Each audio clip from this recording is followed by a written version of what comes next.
Well, hey gang, how you doing? Jonathan here for Tailhunter Sportfishing, and it's time once again for the Mexican Minute La Paz video fishing report, covering all of the fishing action from the 1st through the 8th of April 2025 for our Tailhunter Sportfishing fleet in La Paz, Baja, Mexico. Hope you're doing well. Thanks for checking in. Thanks for spending time with us. And once again, if you like what we're doing, please give us a big thumbs up, a like, and don't forget to subscribe. Let's jump into it because there's a lot of changes.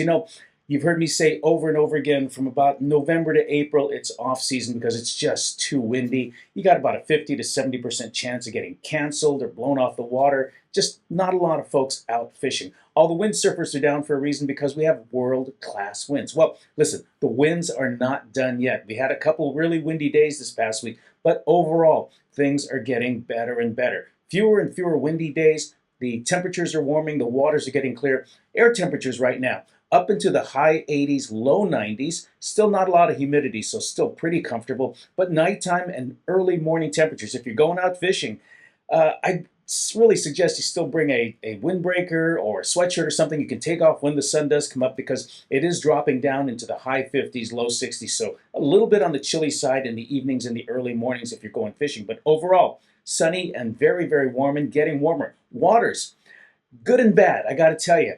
The cooler water brings in fish that everyone wants, some of the amberjack and those yellowtail that we've been catching over the last couple of weeks.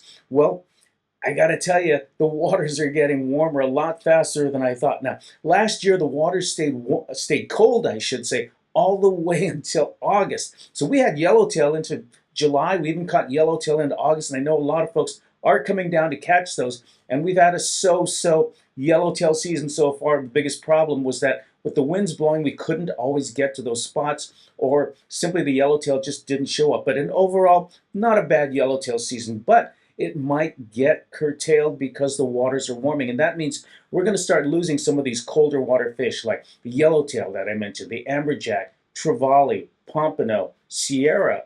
I'm trying to think of some, pargo, cabria, a lot of those inshore fish that are usually around when the waters are colder. But on the other side of that, it's a two-edged sword, or I should say there's a good and a bad side to that.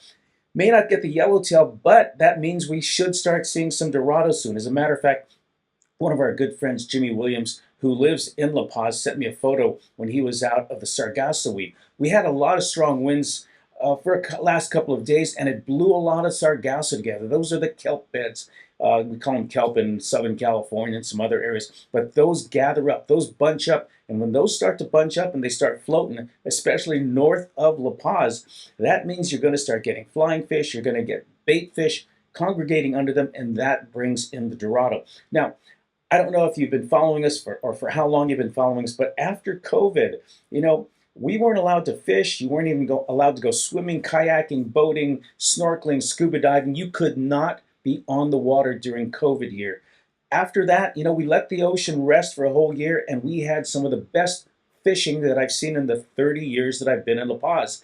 And that means fish, we had more and bigger rooster fish, more and bigger billfish, more and bigger dorado, and it was really spectacular until last year. Last year, as I mentioned, the water stayed cooler, and so we really did not have a dorado season per se. It didn't really show up until late July into August, and then it really was just a couple more months, and then the winds came up, and that was kind of it. Well, if the waters are warming, that's a good sign, and if the Sargasso is gathering, that's a good sign, because that means we may have an early Dorado season. And when the Dorado are going on, that's a lot of fun. Anyone can catch them. You get schools of them all over the place. You have a lot of fun. They're colorful. They jump. They'll bite anything from a live bait to a jig to a piece of tortilla or a paper plate floating on the water. So good and bad. The yellowtail may be moving out, but maybe we're going to start seeing some Dorado. This last week, we did get some yellowtail, although because of the winds, it was a little hard to get to some of the spots. And we also got some really nice cabria, some big fatties actually. Sierra still biting. We got some amberjack on the smaller side. Sierra were still around. And we had some of those big pargolisos, some of those really, what we call them zing powie fish, because you hook one of these and they go right into the rocks. But this is the time of the year when they start spawning, and it looks like, well, it looks like a Japanese koi pond on steroids. Some of these fish, 10, 15, 20. A couple of years ago, we caught the world record, a 46-pound pargoliso. So those are in really tough fish. On the average, I'd say if you hook 10 of them, you might get one to the boat. That's how tough those fish are. We also got some trevally, got some pompano. So these are the cooler water fish that are still here right now. But those are going to be moving out if the waters continue to get warm. But if they do get warm, like I say, that means Dorado, maybe some tuna, because I hear there are some squid coming up from the deep. And every year when the squid come up from the deep, and that has not happened in a couple of years, that means a lot of times the tuna start coming up with them. And from what I hear from some of the commercial guys, there are some tuna breezing around the north and the south side of Soralvo Island.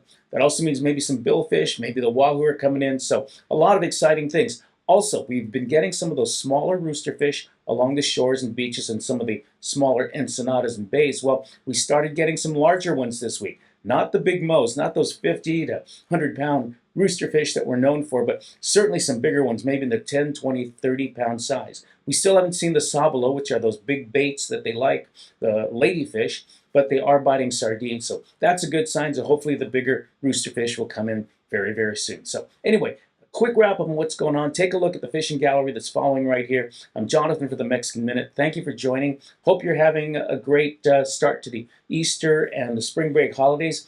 You take care of each other. God bless, and we'll catch you as soon as we can next week.